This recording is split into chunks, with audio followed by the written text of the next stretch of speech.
The Galaxy S26 Ultra's refreshed styling might make it easier to hold. The latest S26 Ultra leak suggests it could feature a structural change that makes it more comfortable to grip compared to the earlier version. Samsung's very first Galaxy Ultra handset, the S20 Ultra, arrived with rounded frames. The following year, the Galaxy S21 Ultra maintained that design direction. With the Galaxy S22 Ultra, however, Samsung shifted its design strategy. It introduced sharper edges, which gave the handset a futuristic and aggressive vibe.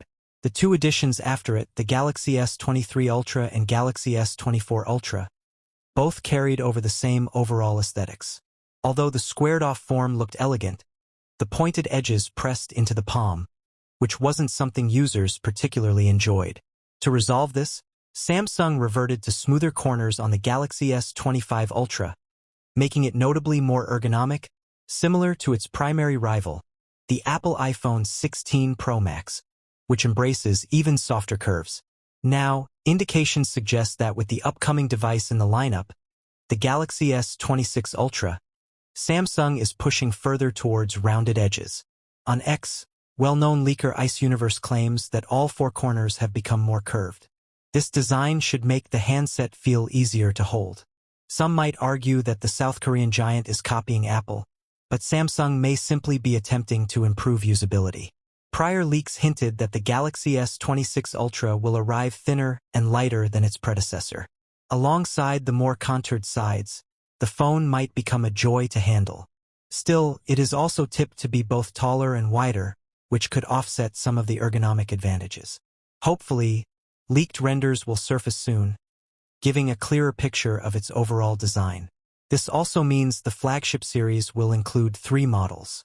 Unlike this year's collection, where there are 4 with the Edge included, in 2026 the Plus variant is being swapped out for Edge, effectively becoming the new Plus. We'll need to see what other strategic adjustments Samsung intends. Concerning the screen, expectations point to a 6.9-inch AMOLED display. Yet Ice Universe adds that it will incorporate color filter on encapsulation, depolarizer elements, and a third-generation anti-reflective glass. The S25 Ultra already delivers a superb panel for media, but the anti-reflective edition on the S26 Ultra should cut glare even further under harsh light or outdoor viewing. That would be excellent, though it'll be intriguing to see if Samsung also improves peak brightness. In our own evaluations, the S25 Ultra peaked at 1,860 nits, ranking among the brightest flagships, surpassed only by the Pixel 9 Pro XL's 2,649 nits. Beyond that, it's unclear what additional tweaks Samsung might bring to the panel. In the last few years, Samsung has kept release schedules fairly steady. Although in earlier times launches went as late as May 29th with the Galaxy S3, since 2019 handsets have never arrived later than March 6th, with launch keynotes held in January or February.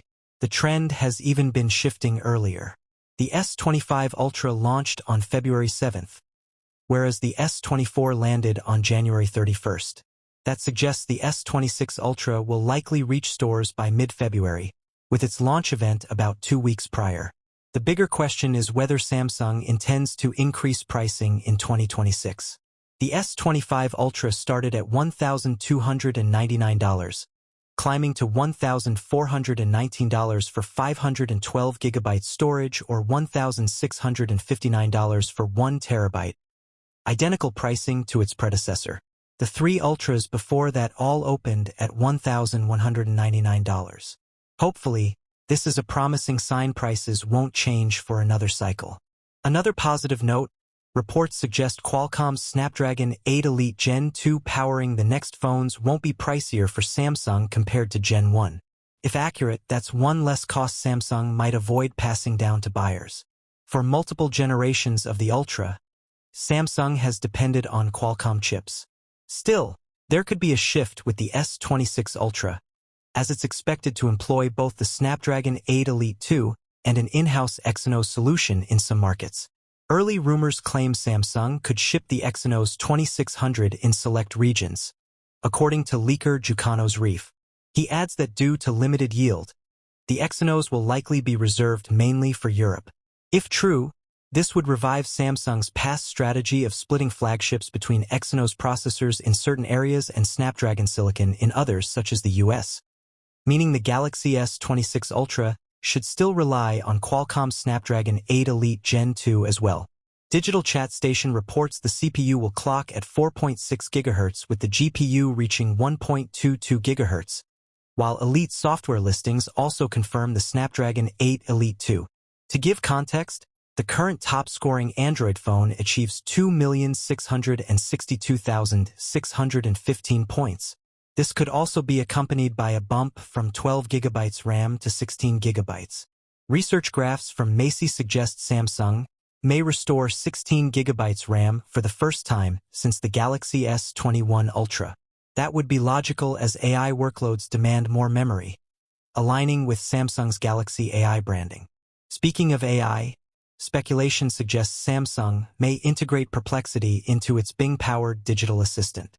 Storage options haven't been discussed yet, but it's reasonable to assume the familiar 256 GB, 512 GB, and 1 TB will stay.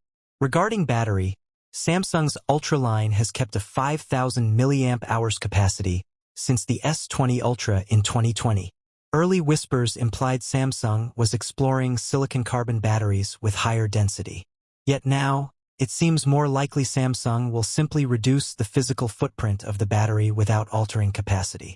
Both Galaxy Club and Ice Universe report the 5,000 mAh cell is set to continue another year. Still, there's encouraging news for heavy users. Code within One UI 8.5 suggests charging speeds may rise to 60 W, up from the S25 Ultra's 45 W. On the camera side, Ice Universe indicates Samsung could revive variable aperture technology on the S26 Ultra, marking its first return since the Galaxy S10 in 2018. While the S25 Ultra provided a digital aperture option, the new phone may sport a physical f/1.4 aperture alongside the same 200MP sensor as before. This should allow 47% more light into the lens, promising better low-light performance with reduced noise.